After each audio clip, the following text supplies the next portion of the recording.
Hello guys, मैं राजेश आपका अपने YouTube channel learning by doing में आपका स्वागत करता हूं।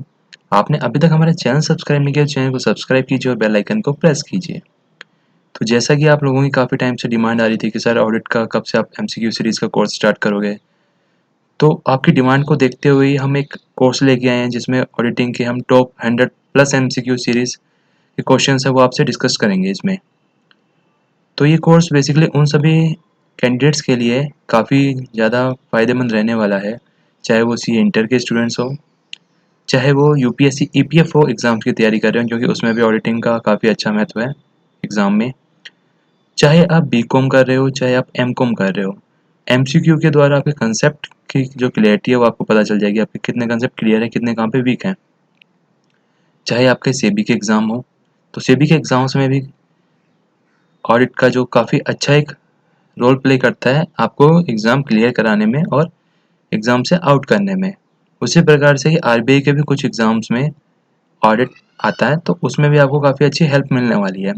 तो इस कोर्स के माध्यम से आप एमसीक्यू की फॉर्म में क्वेश्चंस और आंसर का आंसर करके ना केवल अपने जो कंसेप्ट है उनको रिकॉल कर पाएंगे, बल्कि अच्छे से आपका रिवीजन कितना है, क्या आपको कहाँ पे आता है, कितना नहीं आता है, वो भी आप इससे अपने आप को चेक कर पाओगे कि आप कहाँ पे स्टैंड कर रहे हो इस टाइम पे। क्योंकि आने वाले टाइम में अभी जो भी एग्ज़ाम्स होंगे, तो उसमें जिसमें भी ऑडिट आता है तो आपके लिए काफ़ी ज़्यादा हेल्पफुल रहेगा और ये एकदम अप टू डेट कंटेंट होगा इसमें। तो चलिए ज़्यादा टाइम ना वेस्ट करते हुए इसका मैंने बता दिया कि किन-किन एग्ज़ाम्स के लिए एप्लीकेबल है। तो ऑडिटिंग जहाँ पे भी आपकी अगर आ रही है तो आप हमारी इस सीरीज़ को देख सकते हैं। तो चलिए फर्स्ट पार्ट के जो आज का स्टार्टिंग है वो हम करते हैं। बेसिकली हम एकदम बेसिक से स्टार्ट करेंगे क्वेश्चंस को और जैसे-जैसे हमारी जो सीरीज़ चलती जाएगी आगे हम एकदम धीरे-धीरे इसका लेवल भी बढ़ाते चलेंगे, क्योंकि फर्स्ट क्लास में ही आपको एकदम पहले थोड़ा बेसिक के बारे में भी जानना बहुत ज़रूरी होता है। तो जानने के लिए भी वो भी एमसीक्यू फॉर्म में ही होना चाहिए तो काफ़ी बेटर रहेगा। और इसमें सबसे मेन बात ये रहेगी आपकी कि आप जितना हमारे साथ इंटरेक्शन करते रहेंगे उतने ज़्यादा आपका जो कंसेप्ट है वो ना केवल रिकॉल हो पाएगा बल्कि आपकी तैयारी है वो भी काफ़ी अच्छी होगी। तो क्वेश्चन नंबर 1 चलने से पहले, मूव ऑन करने से पहले, अगर आपने अभी तक हमारे चैनल को सब्सक्राइब नहीं किया तो चैनल को सब्सक्राइब कीजिए। ट्विटर पे आप हमें फॉलो कीजिए। टेलीग्राम का जो ग्रुप है आप उसे ज्वाइन कीजिए और अगर आपके पास में कोई भी फीडबैक है, कोई भी सजेशंस हैं, तो आप हमें ईमेल भी कर सकते हैं। हमारी ईमेल आईडी के ऊपर जो भी आपके स्क्रीन के ऊपर ये सभी हमने जो लिंक है ये सभी शो कर रखे हैं। तो आप हमारे साथ कांटेक्ट में रह सकते हैं इन के माध्यम से। तो चलिए अब क्वेश्चन नंबर 1 पे मूव कर लिया जाए। तो क्वेश्चन नंबर 1 जो आज की हमारी जो सीरीज़ है जिसका एकदम स्टार्टिंग है, तो उसका पार्ट 1 का क्वेश्चन नंबर 1 और फर्स्ट डे अपना। तो क्या कहा गया क्वेश्चन नंबर 1 सबसे पहले पढ़ते हैं। Auditing is an independent examination of test of an entity. तो आपके पास में चार ऑप्शंस है: operations, internal control, financial information, all of this. पूछा गया है कि auditing is an independent examination of an entity, कि ऑडिटिंग में आप किस चीज का इंडिपेंडेंट एग्जामिनेशन करते हो, एंटिटी का। तो उम्मीद करता हूँ आप सभी लोगों ने, अगर आपने अच्छे से पढ़ा होगा तो आपने इसका आंसर भी जल्दी से रिकॉल कर लिया होगा और साथ साथ आप कमेंट करके भी हमें बता सकते हैं कि इसका आंसर ये होगा। जितना टाइम हम आपको देते हैं इतने टाइम में आप इसका कमेंट करिए, जिससे आपका साथ साथ रिकॉल होता रहेगा, काफ़ी अच्छा रहेगा वो। तो आइए जानते हैं हम इसका आंसर क्या होगा। Auditing is an independent examination of financial information of an entity. Auditing में हम बेसिकली किस चीज़ का एग्जामिनेशन करते हैं, फाइनेंशियल इन्फॉर्मेशन का ही हम एग्जामिनेशन करते हैं उसमें, और वो भी एकदम इंडिपेंडेंट मैनर से। ठीक है, तो ये क्वेश्चन मोस्टली सभी बच्चों का सही गया होगा। Question number 2, the financial statement shall include the following. जो फाइनेंशियल स्टेटमेंट होती है उसके अंदर हम क्या क्या इंक्लूड करते हैं: profit and loss account, balance sheet, notes to account, all of this. चार ऑप्शन दिए गए हैं कि क्या फाइनेंशियल स्टेटमेंट के अंदर हम पी एंड एल इंक्लूड करते हैं, बैलेंस शीट करते हैं, नोट्स टू अकाउंट्स करते हैं, या फिर ये सभी तीनों हम इंक्लूड करते हैं। तो फटाक से आप भी जल्दी से जवाब दीजिए कमेंट बॉक्स के अंदर, क्या इसका आंसर होगा। तो जिन्होंने भी ये बेसिक चीजें पढ़ी हुई हैं तो उसने आंसर कर लिया होगा, या मन में भी सोच लिया होगा, अगर कमेंट नहीं किया होगा तो उसने। तो आइए जानते हैं इसका आंसर क्या होगा। ऑल ऑफ दीज इसका आंसर होगा, क्योंकि जो फाइनेंशियल स्टेटमेंट होता है उसमें ये सभी चीज़ें इंक्लूड होती है, चाहे P&L की बात हो, चाहे बैलेंस शीट, चाहे नोट्स टू अकाउंट की बात हो, क्योंकि फाइनेंशियल स्टेटमेंट के पार्ट होते हैं प्रॉफिट एंड लॉस अकाउंट भी, बैलेंस शीट भी और नोट्स टू अकाउंट भी। तो चलिए क्वेश्चन नंबर 3 की ओर मूव करते हैं। Auditor is expected to express dash on the financial statement. Auditor से क्या उम्मीद की जाती है कि वो एक्सप्रेस करेगा किस चीज के ऊपर, फाइनेंशियल स्टेटमेंट के ऊपर? ओपिनियन, कंक्लूजन, नेगेटिव एश्योरेंस या फिर ये सभी? Auditor is expected to express dash on the financial statements, opinion, conclusion, negative assurance, all of these. तो फटाक से आपको भी आंसर करना है इसमें कमेंट बॉक्स में, क्या होगा इसका करेक्ट आंसर। तो आप लोगों ने कर दिया होगा इसका करेक्ट आंसर। तो आइए जानते हैं क्या इसका आंसर है, ओपिनियन। क्यों? क्योंकि ऑडिटर से ओपिनियन की ही उम्मीद की जाती है कि वो फाइनेंशियल स्टेटमेंट पे अपनी ओपिनियन देगा, अपनी राय व्यक्त करेगा कि ये किस प्रकार से है, क्योंकि वो उसके ऊपर कंक्लूजन नहीं कर सकता और नेगेटिव एश्योरेंस भी नहीं दे सकता। वो पहले वो अपना ओपिनियन रखता है कि उसके हिसाब से ऐसा है, उसके व्यू पॉइंट में, वो उसके पर्सनल ओपिनियन होती है कि मेरे व्यू पॉइंट में तो इस प्रकार से है, क्योंकि जो भी मैंने अपने इसमें ऑडिट प्रोसीजर्स लगाए हैं उस प्रकार से जो भी मैं इस लास्ट में जो पहुंचा हूँ उस प्रकार से तो मैं तो ये वाली ओपिनियन दूंगा। और ऑडिटर का ये फर्स्ट ऑब्जेक्टिव ये होता है कि to express an opinion on the financial statement. Question number 4, along with other disciplines such as accounting and law, equips you with all the knowledge that is required to enter auditing as a profession. Auditing की knowledge होनी चाहिए, taxation, financial, taxation and finance बहुत। कहा जा रहा है कि along with other discipline, साथ साथ अदर डिसिप्लिन जैसे कि अकाउंटिंग हो गया और लॉ हो गया, equips you with all the knowledge, जो आपको बाकी सारी चीज़ें की नॉलेज देते हैं, डेट इज़ रिक्वायर्ड, जो कि ज़रूरी है किसके लिए? टू एंटर ऑडिटिंग, ऑडिटिंग के प्रोफेशन में घुसने के लिए। तो इसमें से और किस चीज़ की है? ऑडिटिंग की, टैक्सेशन की, फाइनेंस की, टैक्सेशन एंड फाइनेंस बहुत। तो जल्दी से आप इसका आंसर कीजिए। तो जो इसका करेक्ट आंसर होगा वो होगा auditing.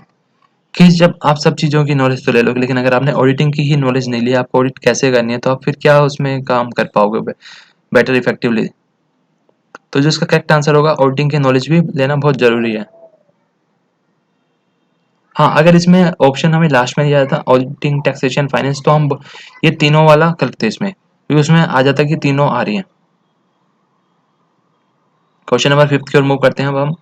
As per SA 200 overall objective of the independent auditor in conducting an audit of financial statement, the overall objective of the auditor are। कहा जा रहा है कि एज पर ऐसे 200 के अनुसार overall objective of the independent auditor क्या है? In conducting an audit of financial statement, the overall objective of the auditor to obtain reasonable assurance, to report on the financial statement. Option number C है both A and B, और D है none of the above. तो SA 200 के अनुसार आपको अपना answer देना है इसमें, कि आप क्या समझते हैं कि ऐसे 200 के अनुसार क्या इसमें होना चाहिए, कि जो ऑडिटर का जो ओवरऑल ऑब्जेक्टिव है वो क्या होता है। तो आइए इसका जानते हैं करेक्ट आंसर। बहुत होता है ए एंड बी, यानी जो ओवरऑल ऑब्जेक्टिव होता है जो ऑडिटर का होता है to obtain reasonable assurance, obtain करना वहां से कि जिससे वो संतुष्ट हो पाए वैसी assurance, to report on the financial statement, और फिर उसके जो भी उसने अभी तक ऑब्टेन किए हैं एविडेंसेस उसके बिहाफ पे अपने वो रिपोर्ट भी तो देगा ना फिर फाइनेंशियल स्टेटमेंट पे, कि क्या वो true and fair view represent कर रहे हैं या नहीं। Question number 6, as per SA 200 financial statement shall be prepared as per accounting standard, statute, applicable financial reporting framework और auditing standard. As per SA 200 के अनुसार फाइनेंशियल स्टेटमेंट किस हिसाब से बनने चाहिए? अकाउंटिंग स्टैंडर्ड के हिसाब से, स्टैट्यूट के हिसाब से, एप्लीकेबल फाइनेंशियल रिपोर्टिंग फ्रेमवर्क के हिसाब से, या फिर ऑडिटिंग स्टैंडर्ड के हिसाब से। तो बताइए इसका करेक्ट आंसर क्या होगा। तो आपने कमेंट कर दिया होगा अभी तक जितने लोगों ने भी किया है, और कुछ लोग नहीं कर पा रहे होंगे क्योंकि रिकॉल नहीं हो पा रहा होगा। तो इसका जो करेक्ट आंसर होगा वो होगा option C, applicable financial reporting framework. क्योंकि ऐसे 200 के हिसाब से जितने भी फाइनेंशियल स्टेटमेंट बनाए जाते हैं वो एप्लीकेबल फाइनेंशियल रिपोर्टिंग फ्रेमवर्क के अनुसार ही बनाए जाते हैं, क्योंकि किसी एंटिटी के ऊपर कुछ एप्लीकेबल होता है और किसी के ऊपर कुछ होता है, तो उस प्रकार से जो उसके ऊपर एप्लीकेबल लॉज और रेगुलेशन होती है उसी के प्रकार से हमें उसके जो फाइनेंशियल्स होते हैं वो भी बनाने पड़ते हैं। Question number 7, the auditors dash safeguard the auditors ability to form an audit opinion without being affected by any influences. Objectivity, independence, confidentiality, integrity. क्योंकि अगर मैं इसको हिंदी में समझाऊंगा तो आप उसी में इसका आंसर छुपा हुआ है, तो आप जान जाएंगे। तो इस प्रकार से मैं फिर से इसको इंग्लिश में ही पढ़ूंगा। The auditors safeguard the auditors ability to form an audit opinion without being affected by any influences.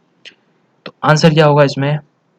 Objectivity के द्वारा, इंडिपेंडेंस के द्वारा, कॉन्फिडेंशियलिटी और इंटीग्रिटी। तो जो इसका करेक्ट आंसर होगा वो होगा ऑडिटर की इंडिपेंडेंस के द्वारा ही हम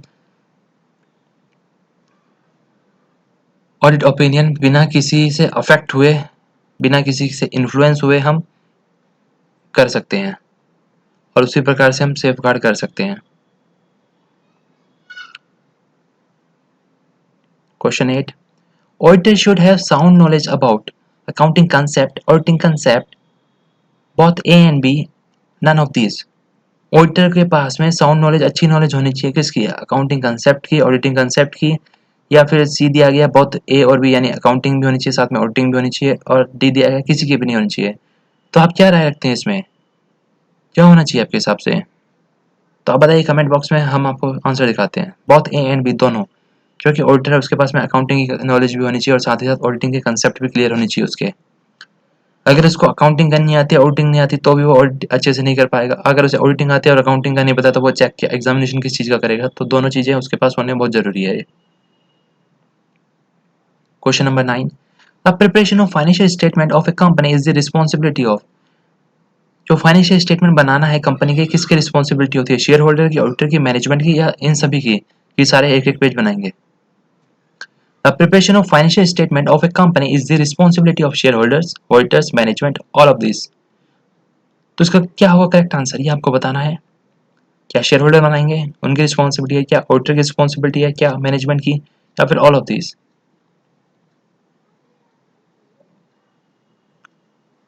इसमें बच्चों को यह कंफ्यूजन हो जाता है कि क्या इसमें ऑडिटर आएगा या मैनेजमेंट आएगा।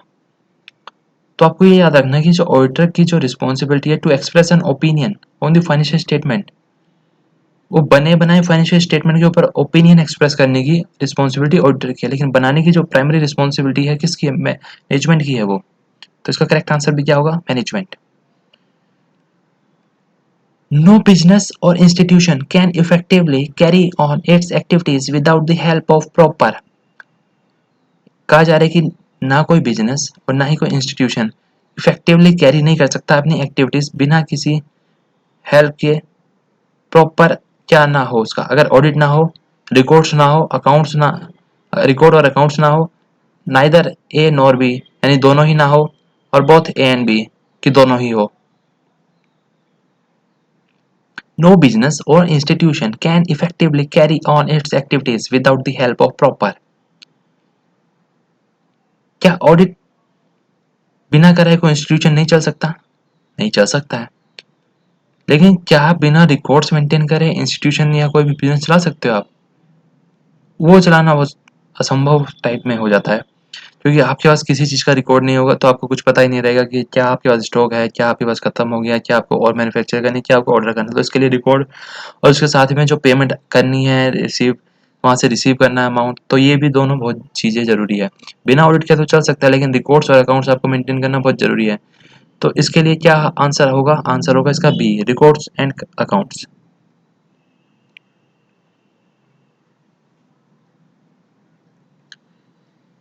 इंडिपेंडेंट मीन्स दैट, इंडिपेंडेंट का मतलब क्या होता है? Judgement of a person is not subordinate to the wishes of another. Auditor should not act under any influence. Auditor should be unbiased, और ऑल ऑफ दिस, या फिर चारों।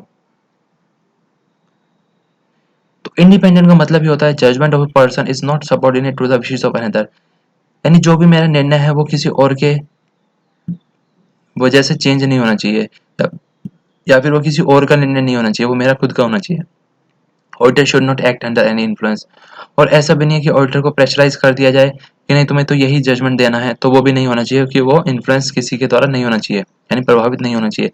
ऑडिटर शुड बी अनबायस्ड, और हाँ, उसकी कोई पर्सनल बायसनेस भी नहीं होनी चाहिए कि नहीं उसके लिए तो मेरे अच्छा जो होगी रिपोर्टिंग वो मैं अच्छी करूँगा, और अगर उस वाली कंपनी है तो वहाँ पे मेरे से अच्छे से बातचीत नहीं होती तो वहाँ पे मैं अच्छी नहीं करके आऊँगा। तो ऐसा नहीं होना चाहिए, वो इंडिपेंडेंट होना चाहिए हर जगह। तो इसका जो करेक्ट आंसर आएगा ऑल ऑफ दीज आएगा, क्योंकि ये सभी हैं इंडिपेंडेंट का मतलब। तो उम्मीद करता हूँ आपको काफ़ी अच्छा लगा हो, काफ़ी कुछ नया सीखने को भी मिला होगा इसमें, और आपका रिवीजन भी एक प्रकार से हो गया होगा। तो आज की हम क्लास में इतना ही रखते हैं, और आपने अभी तक हमें फॉलो नहीं किया तो आप हमें ट्विटर पे हमारे साथ जुड़ सकते हैं।